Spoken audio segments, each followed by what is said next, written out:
Hello guys, আসসালামু আলাইকুম। সকালে কেমন আছেন? আশা করি সকালে ভালো আছেন। ব্রয়লার মুরগি আবারও মুরগির স্থান পরিবর্তন করা হয়েছে। স্থান বলতে বাসস্থান। আগে ছিল মাছা, এখন সিস্টেম করছি জালি সিস্টেম, ময়লাগুলো যাতে নিচে পড়ে যায় সে সিস্টেম করছি। এখন মুরগি আবার ওঠানো হয়েছে 1000 মুরগি।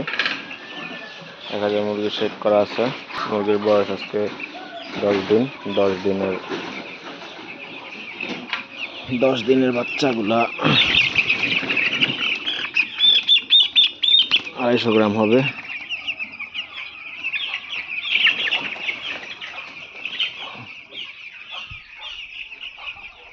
কোথা থেকে দেখছেন অবশ্যই কমেন্টসের মাধ্যমে জানাবেন।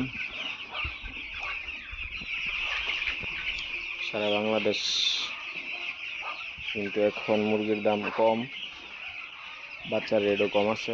শীতের সময় খুব সেন্সিটিভ ভাবে বাচ্চা উঠাইতে হয়, খুবই সেন্সিটিভ। শীতের সময় বাচ্চা কিন্তু বড় করতে অনেক কষ্ট হয়ে যায়, বাচ্চা মারা যায়, ঘাটতি হয় অনেক।